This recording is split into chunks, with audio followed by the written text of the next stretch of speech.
కేంద్ర విద్యాశాఖ మంత్రి ధర్మేంద్ర ప్రధాన్ రాజీనామా డిమాండ్తో కాక్రోచ్ జనతా పార్టీ చేపట్టిన చలో సంసద్ ఉద్రిక్తతలకు దారితీసింది. పార్లమెంట్ వైపు దూసుకెళ్లిన నిరసనకారులపై పోలీసులు టియర్ గ్యాస్ ప్రయోగించడంతో పాటు లాఠీచార్జ్ చేశారు. ఉద్రిక్తతలు తీవ్రస్థాయికి చేరిన వేళ సీజేపీ ప్రతినిధులతో కేంద్ర మంత్రి జేపీ నడ్డా సమావేశమై చర్చలు జరిపారు. పార్లమెంట్ సమావేశాల తొలి రోజునే దేశ రాజధాని ఢిల్లీలో నీట్ యూజీ పేపర్ లీక్ వివాదం మళ్లీ భగ్గుమంది. కాక్రోచ్ జనతా పార్టీ ఆధ్వర్యంలో వేలాది మంది జంతర్ మంతర్ వద్ద ఆందోళన చేపట్టారు.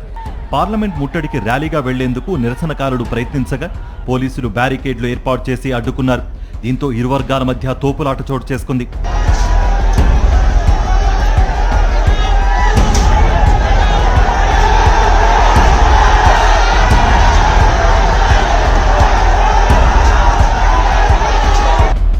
జంతర్ మంతర్ నుంచి పార్లమెంట్ స్ట్రీట్ వరకు ఎక్కడికక్కడ పకడ్బందీ ఏర్పాట్లు చేసినప్పటికీ పెద్ద సంఖ్యలో నిరసనకారులు పార్లమెంట్ మెయిన్ గేట్ వరకు చేరుకోవడం హై టెన్షన్ కు దారితీసింది.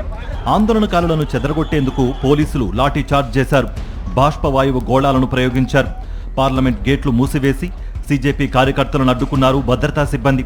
ఈ క్రమంలోనే జంతర్ మంతర్ వద్ద కాక్రోచ్ పార్టీ వ్యవస్థాపకుడు అభిజిత్ దీప్కేను కస్టడీలోకి తీసుకున్నట్టు ప్రచారం జరిగింది. అయితే ఢిల్లీ పోలీసులు ఈ వార్తలను ఖండించారు. కాక్రోచ్ నిరసనల నేపథ్యంలో పలువురు ఢిల్లీ పోలీసులకు గాయాలయ్యాయి. ఈ క్రమంలో సీజేపీ కార్యకర్తలపై పోలీసులు ఎఫ్ఐఆర్లు నమోదు చేశారు. పలువురు నిరసనకారులను అదుపులోకి తీసుకున్నారు.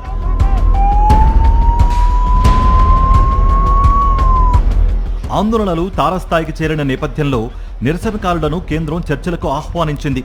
కేంద్ర మంత్రి జేపీ నడ్డాతో 2 సార్లు సమావేశమయ్యారు కాక్రోచ్ జనతా పార్టీ ప్రతినిధులు సౌరవ్ దాస్, అశుతోష్ రంకా.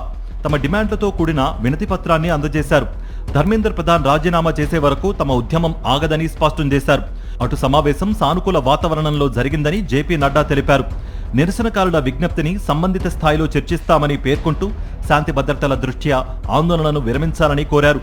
తమ ప్రధాన డిమాండ్ అయిన ధర్మేంద్ర ప్రధాన్ రాజీనామాపై ప్రభుత్వం ఎలాంటి హామీ ఇవ్వలేదని కాక్రోచ్ జనతా పార్టీ స్పష్టం చేసింది. డిమాండ్ నెరవేరే వరకు తమ శాంతియుత నిరసన కొనసాగుతుందని ప్రకటించింది. అయితే కేంద్రం, సీజేపీ మధ్య చర్చలు ప్రారంభమైన నేపథ్యంలో సామాజిక కార్యకర్త సోనం వాంగ్చుక్ నిరవధిక నిరాహార దీక్షను విరమించారు.